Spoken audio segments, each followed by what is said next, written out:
Very good evening to everyone. I'm Yikai from FSM1. So welcome to this evening webinar.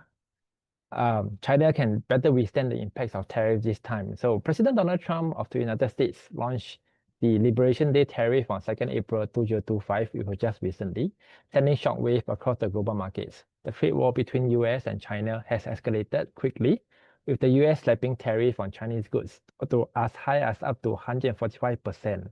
But in a twist of events, the US and China agreed to a 90-day tariff truce. Furthermore, the two countries are expected to meet this week, sending a positive message to markets worldwide. This evening, I am very privileged to have a host of speakers from the IFAS research team with me.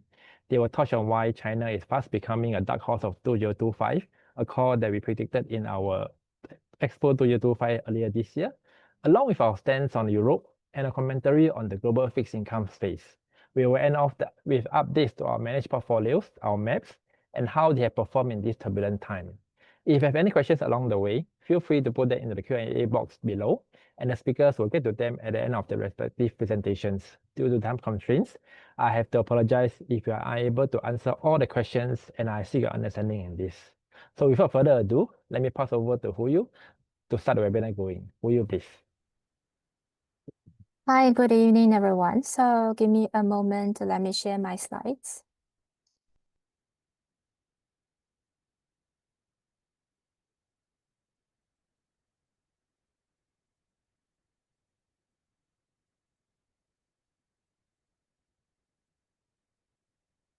Yeah, can see my slides? Yes, we can see our slides. I'll pass it over to you. Great. Nice. Thanks, Yikai, for the great introductions. And let me just remain on this page for a few seconds because every investment carries risks. So let's just remind investors that this applies to all the investments. So let's just put it here for a short while before I move into the actual presentation.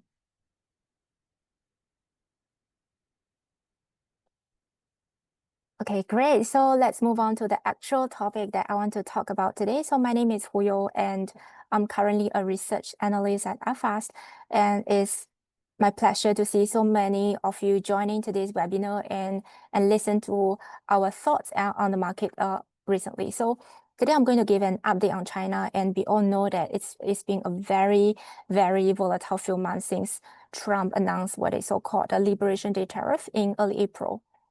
And what followed was a rapid tit-for-tat retaliations between the US and China. And Yikai also mentioned at the height of it, Washington has slapped 145% tariff on Chinese goods, and with certain categories like EVs, seeing duties spiked to 245%. And we know that Beijing also raised the tariff on US imports to as high as 125%. Then there came a turning point on 12 May. So both countries, they moved to scale back tariffs. Then until 22 May, talks between the two nations resumed, and both sides signaled that they are ready to keep the conversation going. So that's a very positive gestures that markets welcome, investors welcome, and everyone like to see. So on the surface, it looks like the risk of escalating tariff is easing off, and now the markets can starting to breathe a little easier. So today, let's break it all down and see what exactly had happened over the past few weeks and why it matters and where we think that negotiations might be headed next. So let's start with the latest developments on the market. You see that the US has cut the tariffs on Chinese imports down to 30%. So now the figures is a mix of 10%, which is labeled as reciprocal tariff, and also a 20% is tied to fentanyl-related concerns. And China also slapped duties on US goods to 10%, and also temporarily halted non-tariff measures that were previously imposed on US entities under its unreliable entity list and also the export control list. And the markets heard it very loud and clear. We can see the MSCI China index jumped 3.4% by the close on 12 May.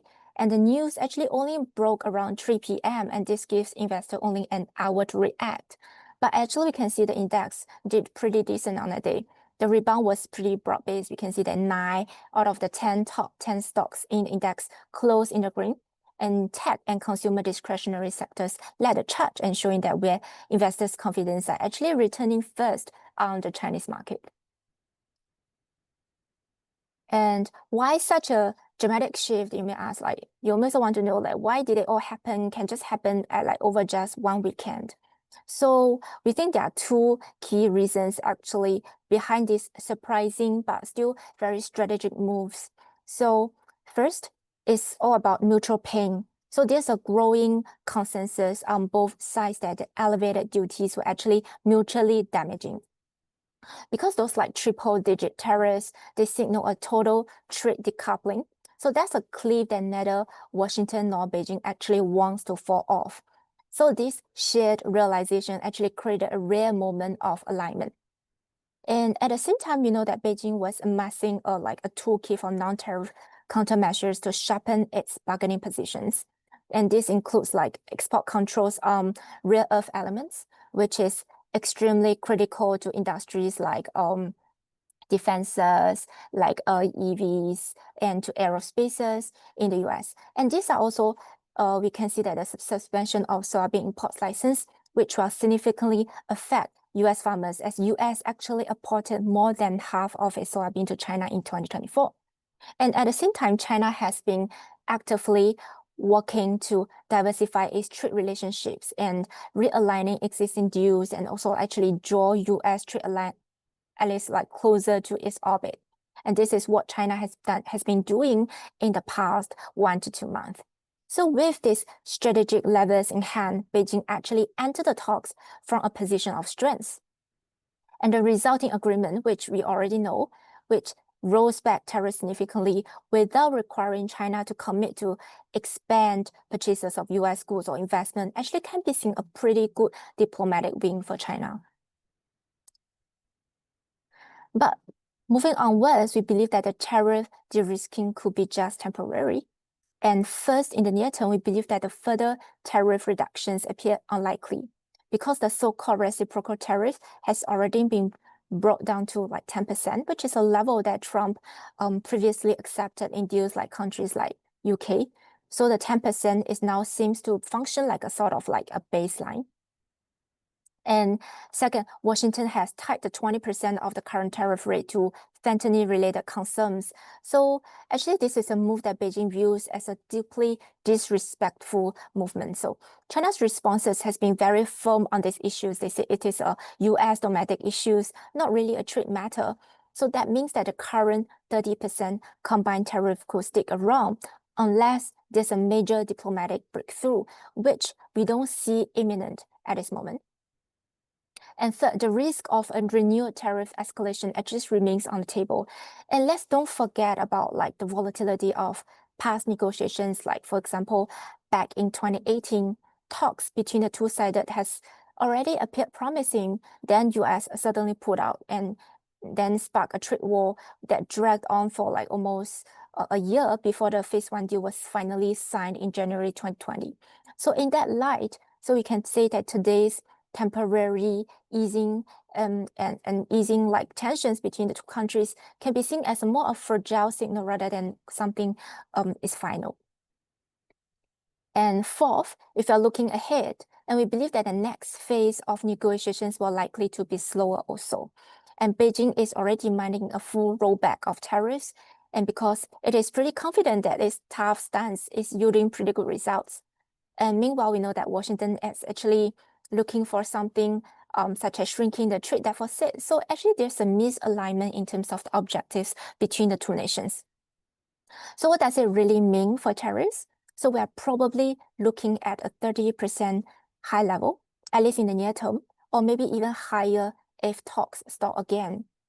But instead of like broad-based hikes in the future, we believe that any tariffs in the future can become more surgical, like targeting key sectors like metals or like semiconductors.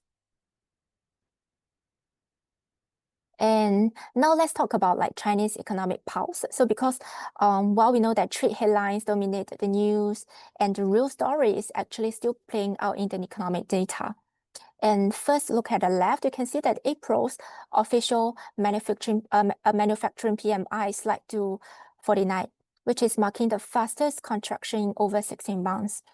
So that's a signal that actually manufacturers are really concerned about tariff impacts on the demands. So what Beijing has been doing about it? So in short, it is using the macroeconomic toolbox again. So right before the tariff negotiation with the US, the People's Bank of China, they cut the required reserve ratio by 50 basis points and also the 7-day reverse repo rate to 1.4%. But they didn't just stop there. So we can see that on 20 May, and PBOC actually took another swing by cutting both the 1-year and 5-year loan prime rate by 10 basis points. So the message is pretty clear to the market that Beijing is taking actions to cushion any impacts on the economies as trade pressures really mount. But on the bright side, if you look at the right-hand side of the chart, April trade data shows export actually surged by 8.1% year-on-year, which is like above many people's expectations. And shipments to the US dropped by 21%, but China actually more than made it up for with big gains with ASEAN, Taiwan, and also like Japan. So that's an early signal that trade rerouting is actually in action and is actually working. So with tariff now capped at 30%, the drag on China's GDP is projected to shrink by just 0.3 percentage point this year.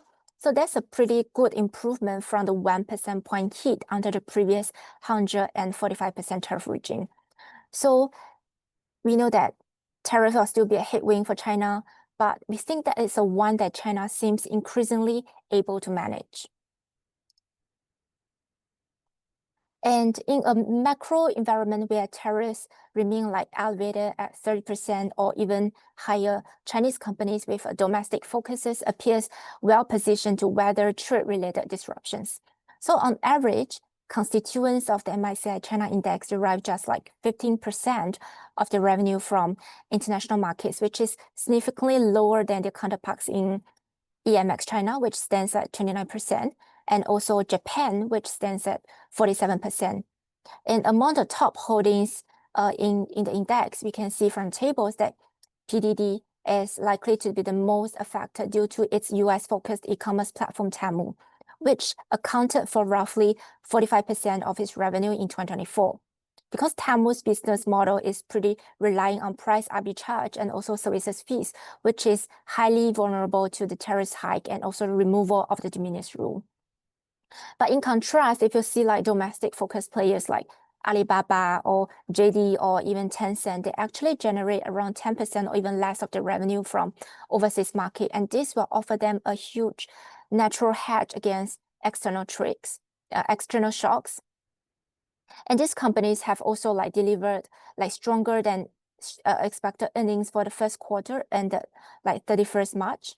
And with the consumer discretionary and communication services sectors posting positive earnings surprises of 9.3% and also 6.9% respectively. And operational momentum among China's tech leaders has been remaining pretty strong. If you look at the data, for example, like Tencent reported like 14% year-on-year increase in net profit in the first quarter. And this is underpinned by solid performance in its core online gaming segments and also the growing contribution from its AI-powered advertising. And e-commerce leaders such as like JD and Alibaba, they also posted pretty standout earnings results with net profit surging 53% and also impressive 1,203% respectively. So even after we stripping out gains from equity investments, Alibaba's operating income still jumped by 93% in the first quarter, which is a strong testament to recurring consumer demands and also robust growth in AI-linked product revenues. So we know that Beijing is actually really doubling down on its shift towards like a consumption-driven model. And we have seen like stimulus measures over the past few months, and there's a rising consumer confidence, and also there's a revival in business sentiments. And all these factors are actually laying the foundations for a more resilient recovery for China going forward. And meanwhile, we see that China's intensified focus in AI start from this year is giving tech leaders a fresh momentum to grow. So amid this backdrop, the country's top technologies and also consumer-facing firms are emerging as a clear winner. They are well positioned to deliver steady growth even as global trade uncertainties continue to cast a long shadow on the external environment. So we all know that tariffs are still against the backdrop will cause much like volatilities, will cause like panic selling in the market. But going back to fundamentals, we remain our views that China remains a strong contender to surprise on the upside. It continues to be a dark horse in the global markets for 2024. And looking ahead, we actually forecast a target price of Hong Kong dollars, $85.58 for the MSCI China by financial year 2027. And that is based on fair PE value of 10 times. And this actually reflects a 16.6% upside from current levels. And we have recently also revised up our earnings forecast from the previous update, reflecting two key developments. One is that there's a significantly reduced risk of full trade decoupling. And the second factor is like the strong first quarter results from the leading consumer companies. They're also signaling that improving sentiments and also a rebound in domestic consumption in China this year. So we would like to recommend investors to focus on China tech, and you can consider ETFs such as iShares Hong Kong Tech ETF with a code of 3067 or 9067. And its top holdings include companies like Xiaomi, Alibaba, and SMIC. So these companies, they are relatively insulated from US tariff, while it actually excluded US-listed firms like Pinduoduo. And alternatively, if you're looking for like greater China exposure, then you can also consider like iShares called MSCI China ETF with a code of 2801, or even the USD version, iShares MSCI China ETF that listed on Nasdaq with the code of MCHI. Or if in other sense, you can also consider Fidelity China Focus in SGD, which is our recommended fund for China, which has also demonstrated resilience during past economic downturns. So with that, I have come to the end of my sharing. If you have any questions regarding China's or a tariff, or you have any things you want to clarify, feel free to leave it in the Q&A box, and we will try to answer them towards the end of the presentation session. Thank you so much. And now I'll pass the time to the next speaker, Lavin.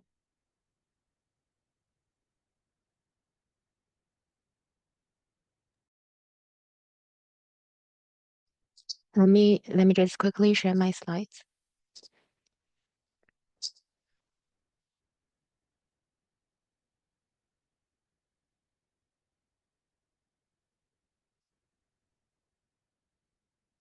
Can you guys see my slides? Yep, 11. Yeah, good. Okay, cool. Thank you. Okay, so good evening, everyone. I am Lavin from iFast, and today I'd like to share with you the Europe markets outlook. So European equities have delivered a good performance this year, with the Stocks Europe 600 index gaining 8% year to date, outperforming the S&P 500, which is up just about 2%. This marks a notable reversal of the trend we observed throughout 2024.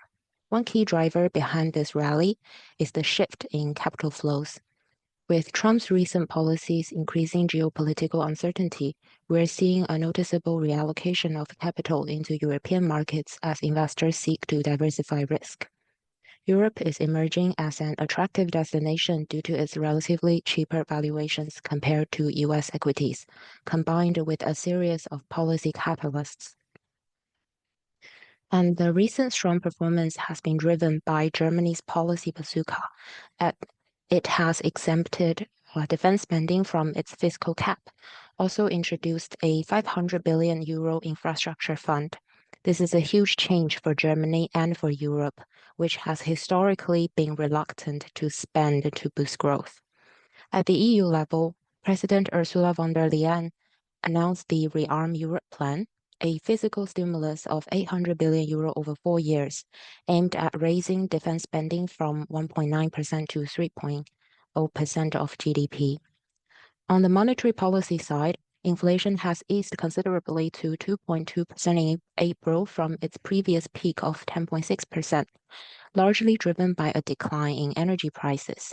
Service inflation has also moderated from 5.6% to 3.9%, reflecting broader disinflationary trends. With inflationary pressures moderating, the ECB is now on track to further cut rates, following 7 consecutive cuts, thereby lowering borrowing costs and supporting economic recovery. Together, these measures signal a decisive shift in Europe's fiscal and monetary policy, positioning the region for stronger economic resilience amid heightened geopolitical uncertainty. If we look at more economic data, it points to modest recovery across the region, but further signals are needed. Despite the easing of inflation and the improvement in consumer purchasing power, consumption is yet to show a convincing recovery. Retail sales growth remained weak in the previous months. The broader trend still points to cautious household behavior, with the savings rate remaining well above the long-term average. The need for precautionary savings has increased amid lingering uncertainties, from the Russia-Ukraine war to the ongoing trade tensions. European natural gas prices have declined significantly from their 2022 peaks, alleviating one of the biggest post-war cost burdens for manufacturers. Nonetheless, prices remain above the historical average, continuing to weigh on the region's corporate competitiveness. Manufacturing PMI has stayed in contraction zone. Whether the recent rebound marks a true turnaround or only a temporary recovery will take further time to prove. And adding to the uncertainty, trade tensions with the US pose an additional risk to Europe's growth outlook. The US is the largest exporting destination for EU goods, accounting for over 20% of the bloc's exports. Following Trump's 20% reciprocal tariff, as well as tariff on steel, aluminum, and vehicles, the average tariff rate imposed on EU products could rise sharply from 1.47% to 15.2%, according to Bruegel. As a significant share of the EU's GDP is tied to exports, the materialization of these tariffs jeopardizes Europe's growth outlook. However, as one of the United States' largest trading partners, the EU retains several cards to play, which could contain or even reverse some of the US tariffs. The EU has already responded with retaliatory tariffs, carefully focusing on goods from Republican-leaning states, such as soybeans, in an effort to pressure Trump's core political base. If the situation deteriorates further, the EU has even stronger options, including tightening regulations on US tech firms operating within the bloc.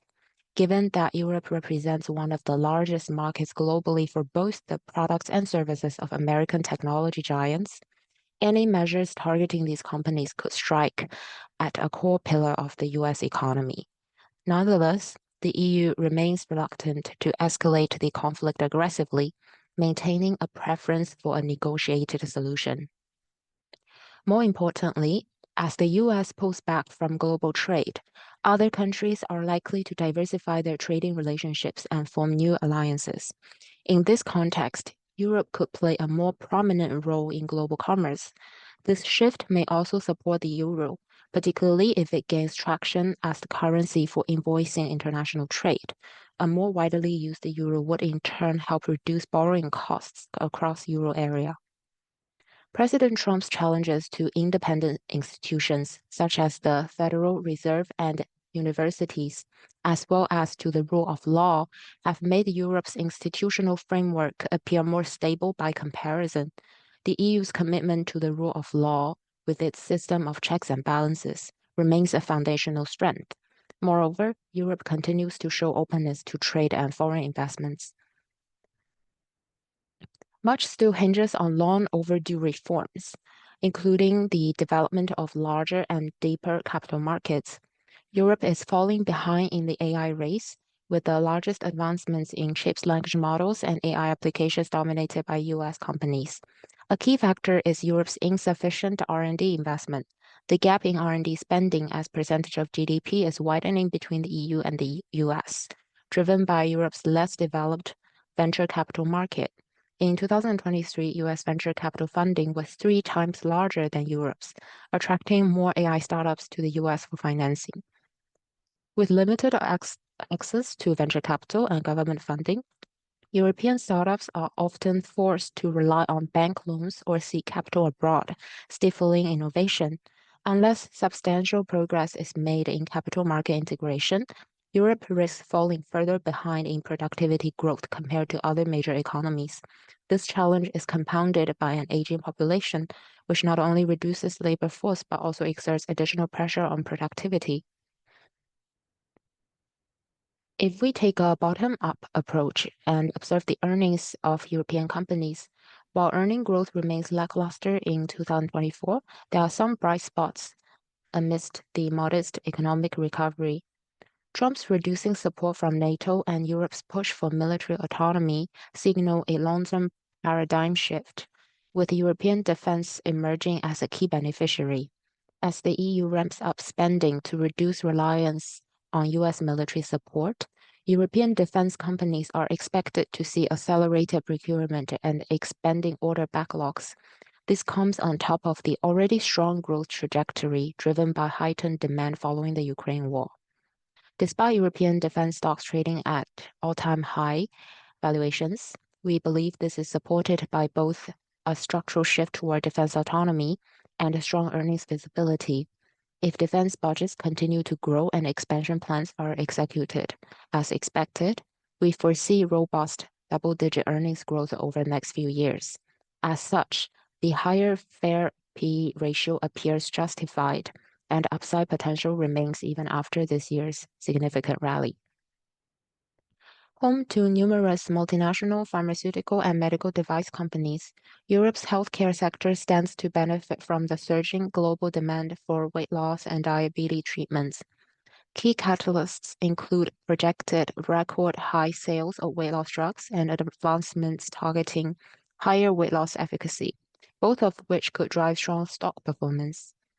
Another sector that could deliver strong performance is technology.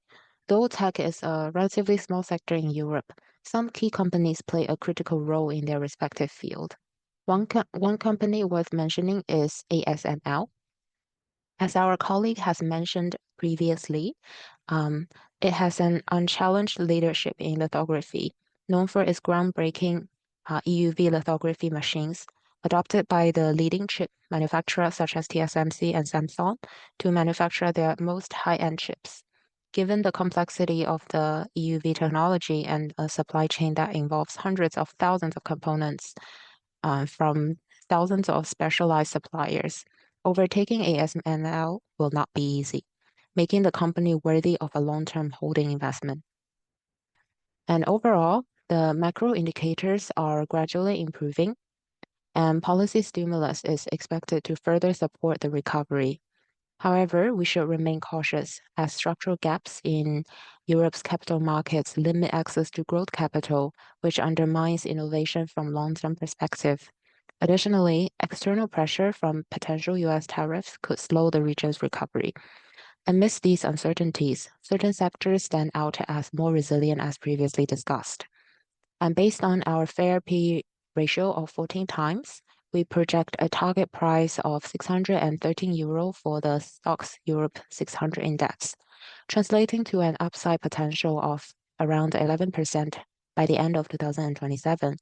We maintain the star rating for Europe at 2.5 stars neutral. Investors who wish to gain exposure to European equities may consider the East Spring Investment Unit Trust's Pan-European, which was our recommended fund last year, and it continues to be our rec fund this year. Alternatively, a passive approach can be taken with the Vanguard FTSE Europe ETF on our ETF focus list. And that's all for my sharing today. Can feel free to leave any questions in the chat. And now I will pass it on to another colleague.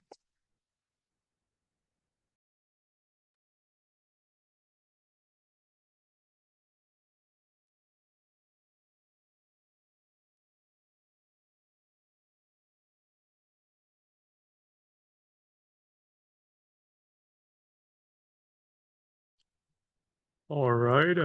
Hi, everyone. Hope you can see my screen. Hi, so I'm Colin from the bonds team, and today I'll be sharing a bond opportunity with just slightly for over 4 years from a name where many of you, I believe, are familiar with. So OE Limited, as shown from this slide right here, and it is now one of the highest yielding medium-term Sing dollar real estate developer bonds. So let me begin quickly by giving an overview about OE's business. So OE is a leading real estate and healthcare group with assets across many parts of Asia. It mainly operates in 3 different areas as shown on the screen here. The real estate business, first and foremost, and it comprises of 3 sub-segments. So the investment property business, which includes the rental of investment properties and the management of OE REITs. So the real estate business also involves operating and managing hotels. And lastly, there is also the development property business or sub-business, which includes the sale of properties as well as properties under development. And most recently, one of the main property from this area was OE Twin Peaks. And the next key area for the group is its healthcare business, under which it has its OE Healthcare, which is a subsidiary involved in hospital operations, medical partnerships, as well as the management of First REIT. And lastly, OE also has also operates in F&B outlets and does consumer-related investment. And all these are classified under others. So some of the names you guys might be familiar with are like Delhi France, Takayama, as well as the View Restaurant. And now let us pivot to the revenue breakdown of this segment. So on the left, you can see that the real estate business is the breadwinner from the group, contributing around 70% of the entire revenue. And this largely comes from OE REITs property income. You can also see that the real estate revenue has improved in recent years, but more on this later on. And next is the healthcare segment, and this contributes roughly around 24% of the entire revenue. And this has been quite a stable segment over the past few years for the group. And just looking at the past year alone, we see some revenue contraction from 162 million to 152 million, and this was largely from FX losses from First REIT when converted to Sing dollars, as over 90% of First REIT's assets are in Japan and Indonesia.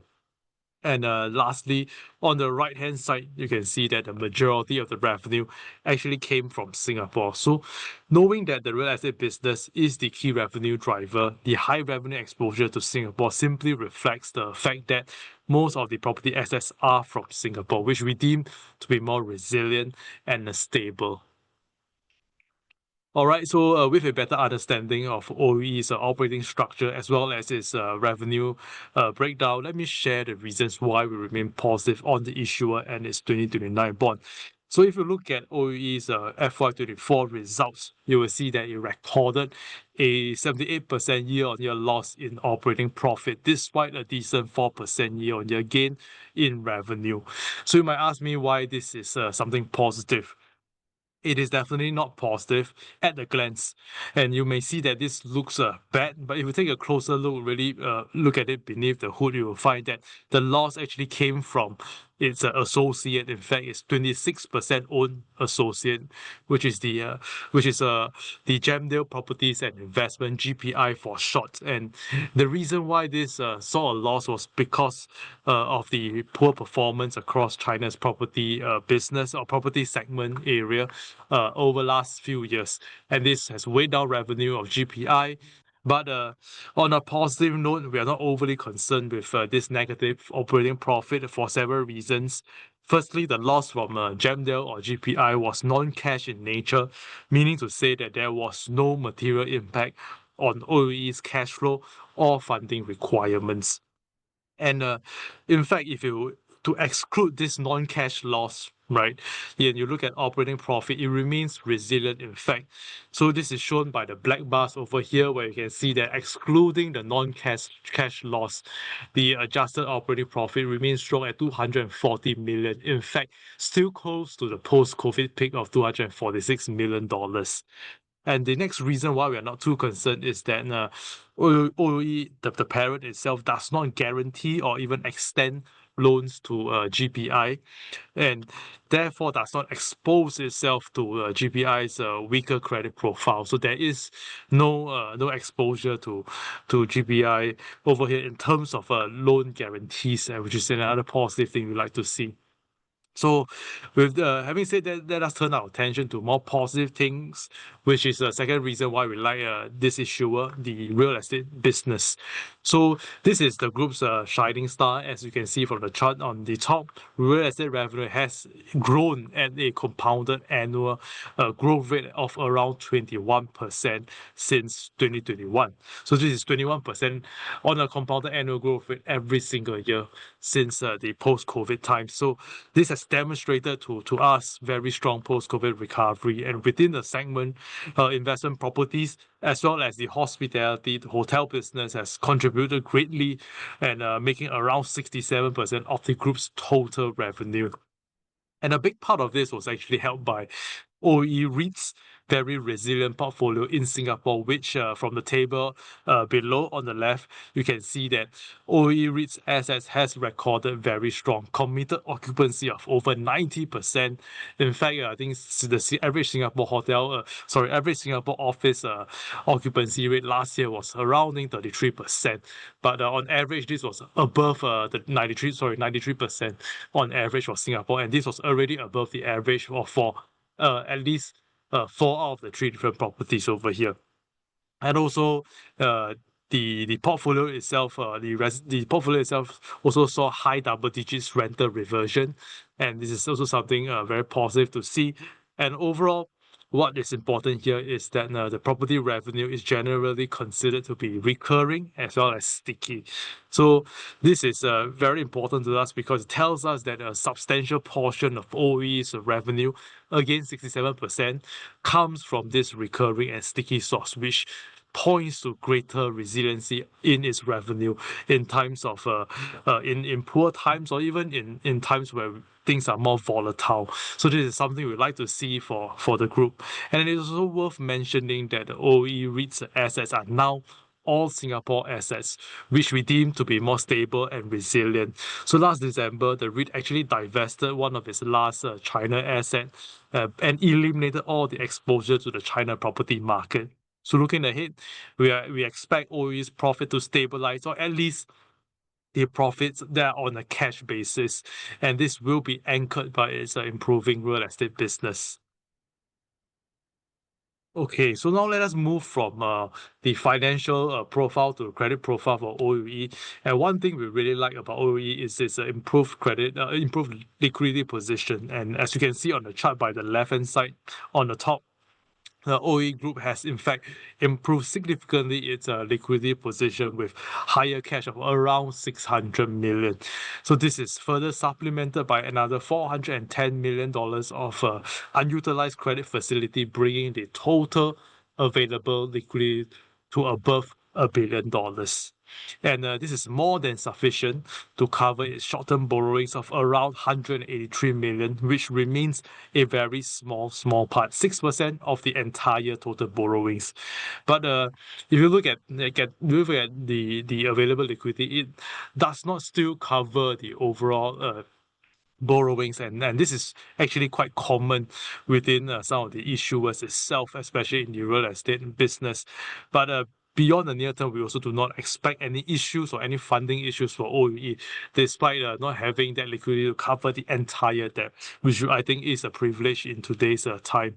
And the reason why we are not too concerned is because OE has very easy access to the Singapore dollar bond market, and this is helped by its strong reputation. So this can be easily seen from last year, where OE has in fact issued 150 million of its 5-year Sing dollar bond, and also re-tapped the market again for 50 million of the same bond. So that tells us that the group itself can easily access the Singapore dollar bond market to bridge any funding requirements that they need, be it in the short or longer term. So another thing that we like about OE is its manageable debt profile at a standalone level. So what do I mean by that? As OE is the issuer of the bond and is also predominantly a holding company, it reports on a group level, and therefore the debt of its REITs are all consolidated into its financial statements. And excluding all this debt, OEE's standalone debt profile will vary from what was reported on a consolidated level.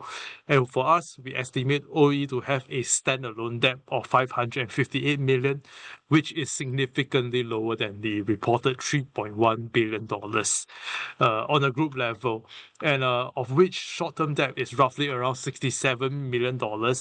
And OEE certainly has no issue covering this with its standalone cash of $200 million. And again, by standalone, I'm referring to OEE itself without the contributions from its REITs. So just by itself, on a very conservative level, we see that it can repay any short-term borrowings and definitely does not have any near-term refinancing hurdles. So another good thing we like about OEE is that its standalone interest expense is being well covered by the dividend which it receives from its REITs annually.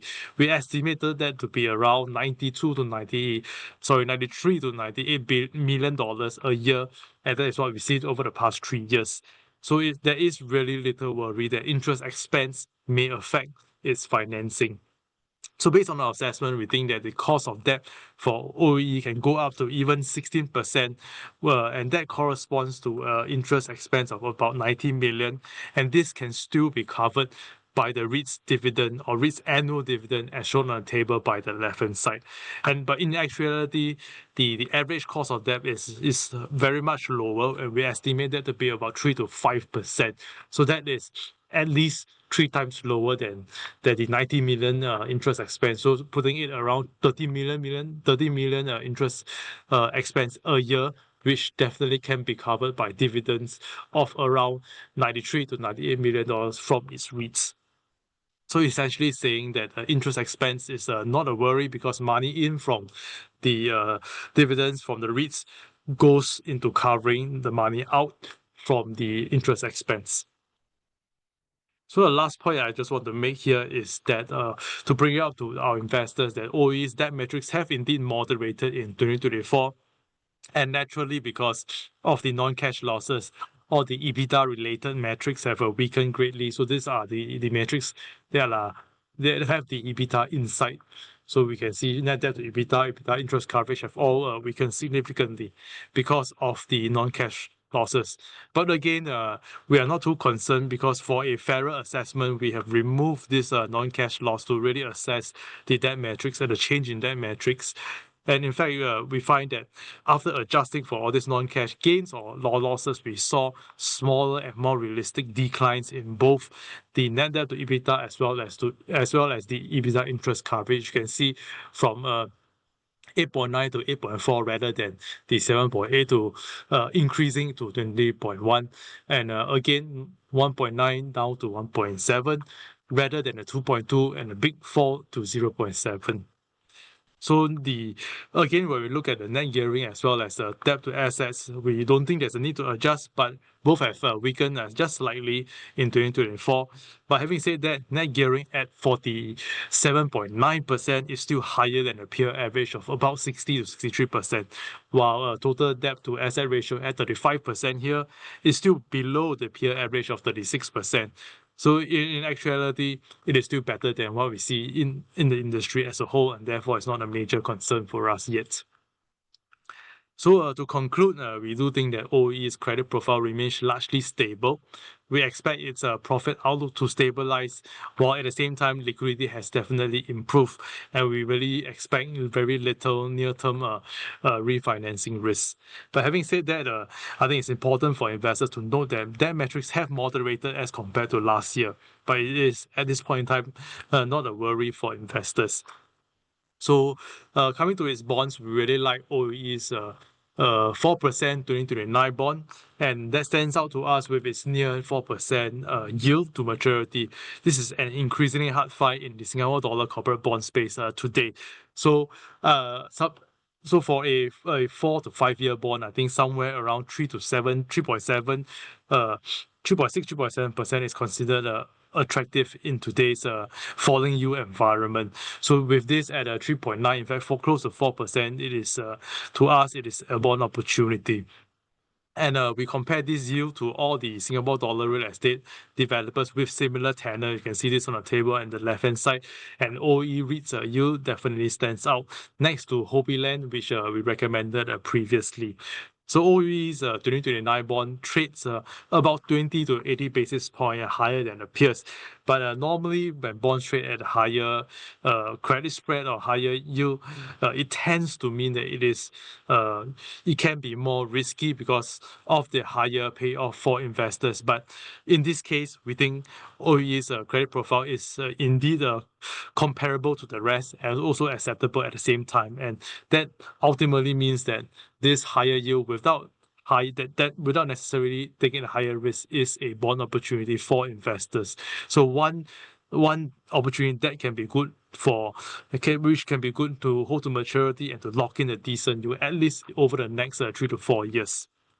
So with that, I've come to the end of today's sharing. I hope this has been insightful, and I'll see you again next time. Thank you.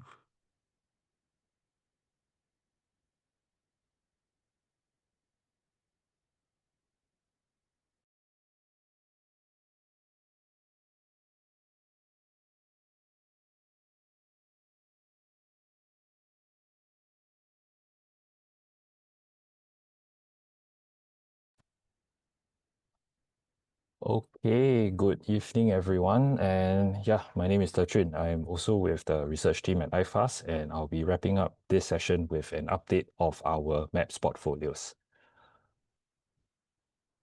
Yep, so as usual, we'll start with a recap of markets for the month of May first. So as you can see from this table, global equities, they did pretty well in the month of May, with the MSCI AC World Index gaining 4.4% in local currency terms. And that is helped by easing tensions, trade tensions that lifted investor sentiment after April's broad sell-off. So gains in Sing dollar were lower at 2.7% as the US dollar depreciated roughly 2% against the Sing dollar. And if we look at the US in particular, the S&P 500 index rose 2.6% as signs of improving trade relations with China helped to ease fears surrounding inflation and growth. However, the gains were capped in the month after Moody's downgraded the US credit rating, citing concerns over the fiscal trajectory and the growing debt pile of the US economy, which also weighed on investor confidence. And if you look right below, you can see that internet and semiconductor stocks, they delivered strong gains in the month of May, with the Nasdaq Internet Total Return Index up 5.3%, while the semiconductor index surged by 10.5%. So this rally was largely fueled by solid earnings from major tech names like Microsoft, Meta, and Alphabet, and along with the growing optimism over AI chip demand benefiting companies such as Nvidia, Broadcom, so on and so forth. So Nvidia in particular, it beat estimates as revenue grew 69% from a year ago, powered by its fast-growing data center segment, which delivered revenue growth of 73% year over year. So the company's outlook remains optimistic even as they continue to navigate the stringent export controls that the US has placed on China. So European equities, measured by the Stoxx 600 index, rose 2.6%, supported by a trade agreement between the US and the UK, and also strong corporate earnings, as around 60% of the index companies beat analysts' expectations for the first quarter of the year. So gains were broad-based, with defense stocks experiencing a sharp rally. And if we look at Japan, the Nikkei 225 index was up by 1.4%. Persistent strength in inflation supported the case for ongoing economic normalization. However, slowing export growth, largely due to rising US tariffs, has raised concerns about Japan's outlook, especially after the economy contracted in the January to March quarter for the first time in a year. And elsewhere, Asia ex-Japan equities saw a return of 4.6%. Chinese stocks rallied, with the MSCI China index rising 3.9%, driven by a sharp reduction in US tariffs from a high of about 145% to 30%. So China's central bank also lowered the 1-year and 5-year loan prime rates by 10 basis points to further support consumer and corporate borrowing. And if we look outside of China, other markets like Taiwan and South Korean equities have also done well, rising by 12.3% and 4.1% respectively. And the gains in these markets, they were partly driven by the strong performance of chip makers such as the likes of TSMC and SK Hynix. And in the case for Taiwan, sharp gains in the currency also added to returns. Moving on to fixed income markets, You can see that bond markets, they came under renewed pressure in May as US Treasury yields climbed. The 10-year US Treasury yield briefly rose above 4.6%, which is one of the highest levels since November of 2023 before easing back slightly. The move was actually driven by persistent inflation and also stronger than expected economic data, which also pushed back expectations for near-term Fed rate cuts. And as widely anticipated by the markets, the FOMC kept the federal funds rate unchanged at 4.25 to 4.5%. Yields on the longer end of the curve also rose, with the 20-year and 30-year Treasury yields rising above 5%. And this was largely due to the downgrade by Moody's, which of course dented investor confidence in the country's fiscal position, which also resulted in a weak bond auction. So global bond indices reflected this volatility, with the Bloomberg Barclays Global Aggregate Index down 0.9% for the month. And as you can see, high-yield bonds outperformed, supported by narrowing credit spreads and because of their relatively shorter duration profile also. Now, moving on, in terms of our portfolio performance, our MAPS growth portfolios delivered returns ranging between negative 0.3 and positive 2.7%, with the more aggressive portfolios outperforming, largely supported by our tech exposure as the markets rebounded, and also some of our fund picks, they have done pretty well. So year-to-date returns for our portfolios are between negative 0.1 and negative 0.5%. So if you look below, things are more or less the same with our income portfolios, which delivered month-to-date returns of between 0% and 2.6%, while year-to-date returns are in the range of 0.3% to negative 0.5%. So by the way, please note that all the performance figures I've shown here are net of all fees. Moving on, this is a visual representation of how our portfolios have performed since inception. And as you can see, since inception, our MAPS growth portfolios have delivered anywhere between returns of 11% to as high as 55%. Moving on to the performance of some of our developed market equity funds. So I think our equity fund selections have largely outperformed their respective benchmarks on a month-to-date basis. Tech funds in particular, they staged a strong rebound. You can see the Fnac Semiconductor ETF rising 10.5%, while the Invesco Nasdaq Internet ETF gained 5.4%, and of course driven by the strong performance of your big tech as well as semiconductor companies. So this month, we also saw value stocks underperforming growth in most markets, with the exception of Europe. So as a result, you can see that the Dimensional European Value Fund performed well, while the Eastspring Japan Dynamic Fund, which is of course more value-oriented in nature, delivered weaker returns.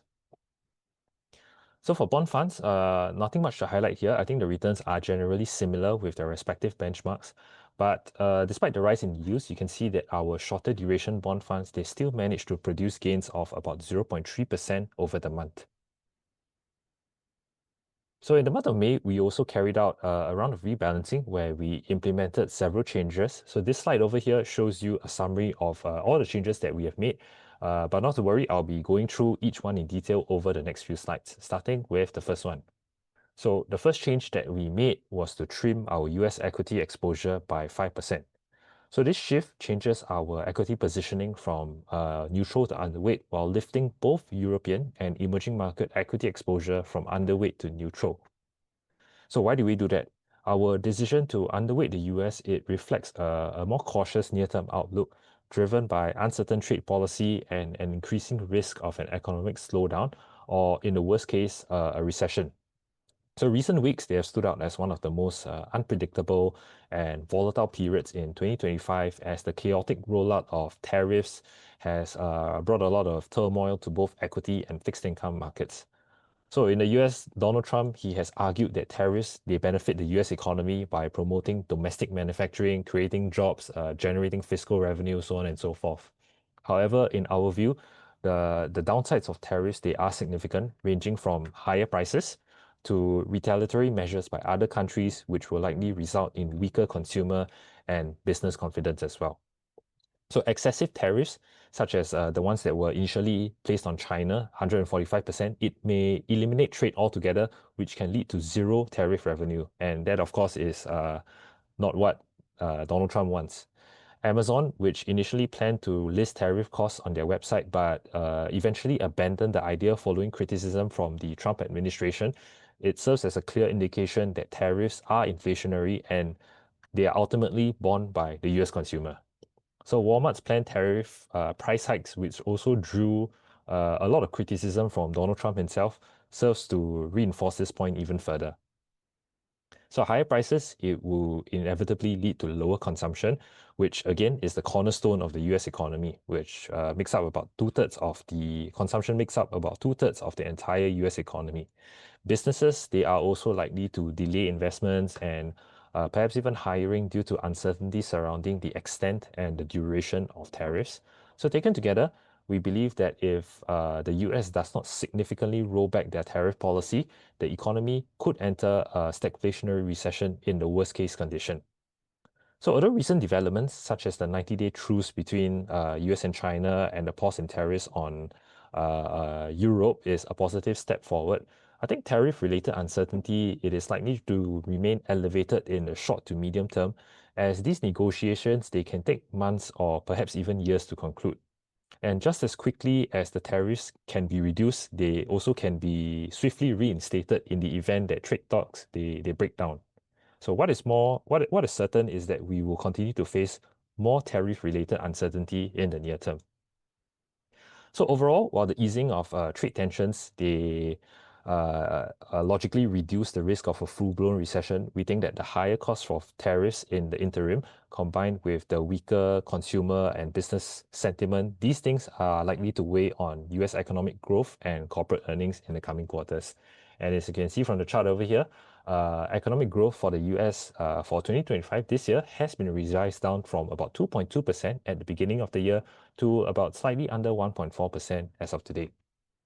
And we think that this uncertainty, it is likely to persist until the US provides clearer and more coherent policy direction. So on the product level, we also removed the dimensional US core equity fund, and that leaves us with the Vanguard S&P 500 ETF as well as the JP Morgan US Quality Factor ETF for our US exposure. I think both ETFs, they are strategically aligned with our outlook as they primarily invest in large cap US equities. And as for the JP Morgan Quality Factor ETF, it aims to provide exposure to high quality US companies, such as those with robust balance sheets, stable earnings, which we view as a better position to weather the current market uncertainties. So many of these ETF holdings, such as Alphabet and Nvidia, they also have durable competitive moats, which also adds to their resilience. So following this 5% reduction in US equity exposure, we have also increased our European and emerging market equity exposure by 2.5% each, as we see a better outlook for these markets relative to the US. So despite year-to-date gains, I think European equities, they continue to trade at attractive valuations. Macro tailwinds, such as the lifting of the debt brake and the potential for further interest rate cuts, also adds to the region's investment appeal. And on the continent level, the EU president has, the president of the EU Commission has also announced a plan to rearm Europe, which involves a fiscal stimulus of about 800 billion euros over 4 years, aimed at raising defense spending from 1.9% to 3% of its GDP. Meanwhile, if you look at Germany, which is one of the biggest economies in the Euro area, it has been traditionally reluctant to take on debt, but its lawmakers voted to loosen the purse strings, allowing for huge increases in defense and infrastructure spending, and this also marks a significant shift in policy. Furthermore, with inflationary pressures moderating, I think the latest reading is 1.9% in as of May. The ECB has more room and also more reason to cut rates, thus lowering borrowing costs and supporting Europe's economic recovery. So we also see better opportunities, more opportunities in emerging markets such as China. So Chinese equities, we think that they may be poised for a re-rating as the Chinese government implements decisive measures to support the economy, including interest rate cuts and more support for the private sector. So amidst China's economic challenges, I think the government has started to recognize that revitalizing the private sector is crucial for crucial to achieve an economic recovery, which is something that is made more urgent by Donald Trump's tariff war. So President Xi's handshake with Jack Ma at a symposium earlier this year is also one of the signs that the Chinese government wants the private sector to thrive again. And in response to the US tariffs, China has also been accelerating its trade diversification efforts, expanding its network of trading partners and also establishing new free trade zones, thus reducing its reliance on the US. And if we look beyond China, I think other emerging markets such as South Korea and Taiwan, these are also very interesting. So these two markets in particular, we think that they are well positioned to benefit from structural mega trends such as the ongoing digitalization as well as AI, particularly through their globally competitive electronic and chip making industries. So along with the allocation changes, which I mentioned earlier, we also use this opportunity to make a few fund changes in this rebalancing exercise to ensure that our fund picks, they remain current and are aligned with the best available opportunities in the market. So we made a total of 3 fund changes here. So first one, for the Asia ex-Japan segment, we replaced the JP Morgan Asia Pacific Equity Fund with the iShares MSCI Asia ex-Japan ETF. So I think ETFs, they present a cost-effective approach to investing in whichever markets. And we thought to give the ETF a try since the JP Morgan fund has been underperforming. So secondly, we have opted opted to replace the Capital Group Global Corporate Bond Fund for our global bond allocation with the PIMCO Income Fund. And unlike the Capital Group Fund, I think whose investments are largely limited only to investment-grade corporate bonds, the PIMCO Income Fund offers greater flexibility, allowing it to invest in a broad range of fixed income securities, ranging from IG bonds to securitized credit such as MBS. So the more flexible mandate of the PIMCO Income Fund, it should enable it to navigate the volatile fixed income landscape better. So the PIMCO Income Fund, it also offers stronger income generation with an annualized distribution yield of approximately 6.5% compared to about 5% for the Capital Group Fund. And the PIMCO Income Fund has also outperformed Capital Group on a total returns basis across multiple time periods. So last but not least, we have also replaced the BlackRock Asian High Yield Bond Fund with the United Asian High Yield Bond Fund. So the fund from United, it has stronger returns and lower volatility compared to BlackRock, which are attributes that we feel are crucial in today's uncertain environment, especially when you see there's a lot of volatility even in the bond markets.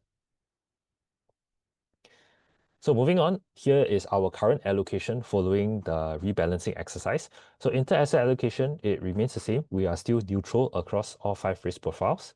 And for our equity intra-asset allocation, we continue to maintain an overweight position on Japan. Japan is where we see plenty of long-term potential in the market. While there are some near-term risks, such as tariffs, we think that Japan's structural growth story, it is still pretty much intact. The economy is transitioning from a period of deflation to inflation. Rising wages in Japan are driving greater household spending and supporting a healthier growth cycle.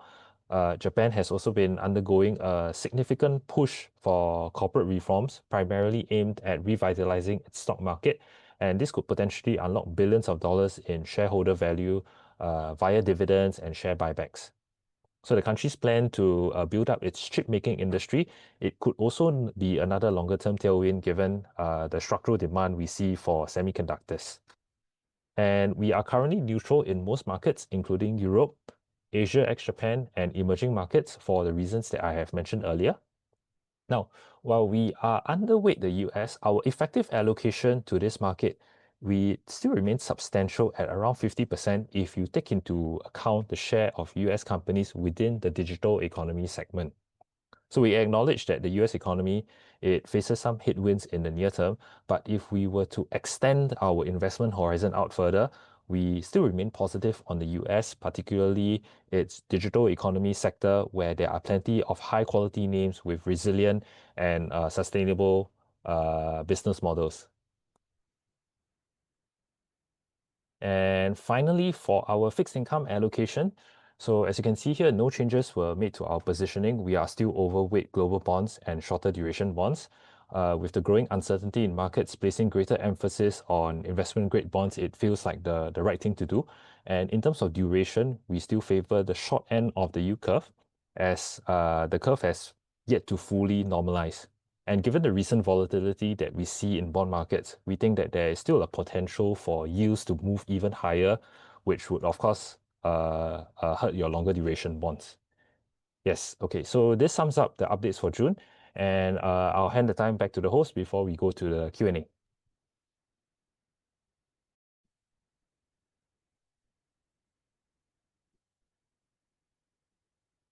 All right, thank you, Dajin. And thank you all the presenters for their wonderful sharing. So we will now move on to the Q&A segment. And then I could see quite a few Q&A questions that has been posted. I'll leave it to our presenters to pick the questions out. Okay, maybe I'll start first. I see there are like many questions on China, so I think it's really a hot topic at this moment. So I will just because time is pretty constrained, so I just like pick some of them, and we may not have enough time to go through all of them. So I'll just see what I can do first.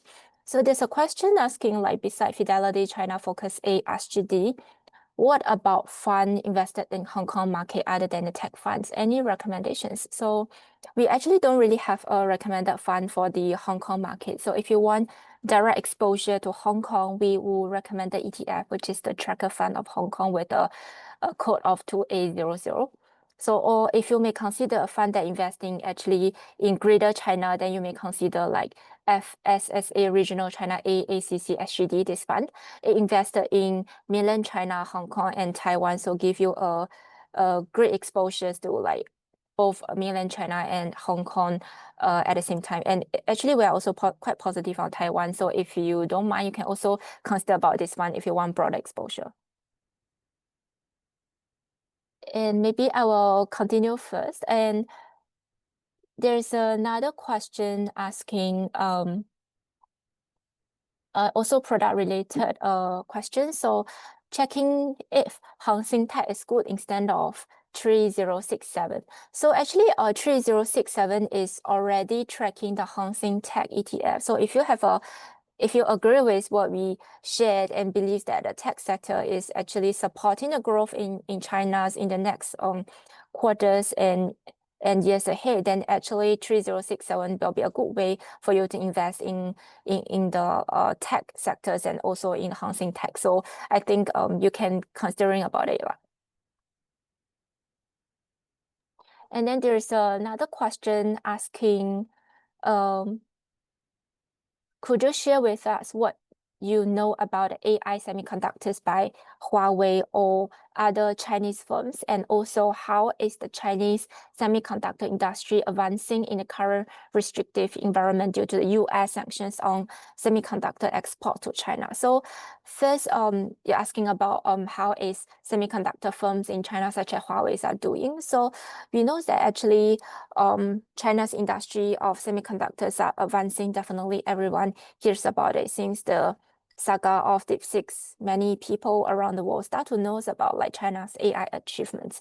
So actually Huawei, they have their own product line for AI chips, which is called Ascend 310 and Ascend 910. And these are the chips they use for like AI training and inference. And currently, and of course, the performance is still not matching NVIDIA's H100 or A100, but in terms of some of the applications, these chips are still functioning pretty well, and they are competitive in terms of NVIDIA's chips for some of the applications as well. But do remember, actually, the things that restricts on China is not about its ability to design chips. It's more about the manufacturing. If you just look at the design space, just like 2 weeks back, like Xiaomi actually also enter the stage of able to design 3 nanometer chips, which is a big advancement in space. But what is choking China's bottleneck is that it can't produce. It can design, but it can't produce. currently all the chips that use in China is built on TSMC's 7-nanometer processor that can be produced either using TSMC's technologies or actually using the local company's technologies, for example, like SMIC.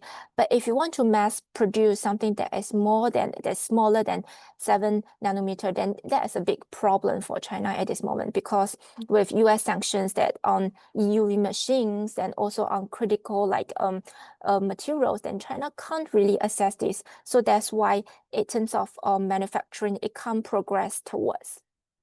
But of course, with the current US tariff, you can see that global dynamics changing. And just a few days back, US, like Trump, threatened TSMC, say we are going to like impose more tariff on you. And because of US attitude towards its allies, and makes many of them actually think twice that whether should we be US's allies anymore. And during these circumstances, we know that it is actually not a bad news on China, because TSMC will just say, oh, if you impose tariff on us, then we will not invest in Arizona. We'll pull back our investment in the plants in the US. And they may also consider going closer to China. And also, Jensen Huang has already mentioned that they don't want to leave the China market. So it also tells us that given the current tariff environment, actually there are more opportunities for China to advance its technologies. Maybe it can seek out for more partnerships with companies and also more nations outside there, given the current situation. So we believe that actually, although we are still facing a lot of like restrictions because of US policies on Chinese semiconductor industry, but actually opportunities are more apparent and at this moment. And also China is advancing fast towards that direction. There's a question on between China and Japan, which are we more positive on? Okay, thanks for the question. I think in short, we are more positive as a house. We are more positive on Japan rather than China. I think I mentioned in my third last slide about why the reasons why we are positive on Japan already, so I won't repeat those. But for China, I think China, even though valuations are low now, I think historically the government has taken a very heavy-handed approach when it comes to regulation. We see that with the tech crackdown several years ago, which has really killed the confidence, investor confidence in the tech sector, the private sector. Yeah, so I think if there are signs that China is actually moving in the right direction, prioritizing private companies, giving them more support, but I think more has to be done before we can turn more positive on China. But I think with the developments that we see right now, China is moving in the right direction, but yes, more has to be done. And I think in terms of valuations, Chinese companies, they are trading at one of the most attractive valuations, especially for the tech sector. I think you compare this with the US tech sector or even the US market in general, where even after all these things that Donald Trump is doing, the market is still trading just a few percentage points off their all-time high. Whereas in China, you have great companies like Alibaba and Tencent, which are trading at PEs of below 15 times, which is really, really unheard of. In the US, you won't see companies like NVIDIA, Microsoft, Meta trading at such low PE. So I think investor confidence is something that the Chinese government really needs to do something about. And the way to go about it is to enact more structural changes and actually support the private industry instead of just the state-owned companies. I think that will induce more confidence into the Chinese market. And with that, I think we as investors can also be more positive on the Chinese market. All right, thank you very much for all the questions. I apologize because due to time constraint that we could not take all the questions, but really thank you everyone for your enthusiastic participation. And then this is the last question that we'll take for tonight. Thank you once again, Huyu, Levin, Colin, and Jane for the wonderful sharing tonight. So I'm sure we are all learned a thing or two, and also a big thank you to everyone here who is with us this evening. So I hope you find the sharing useful in your investment journey in 2025. And of course, with that, finally, we would like to invite everyone to connect with us. So on the screen again are the links to our various social channels. Feel free to scan the QR code of your preferred channel, and then we will see you there. So with that, the webinar has ended, and have a great evening, everyone. Feel free to leave the room from right now. Thank you very much once again.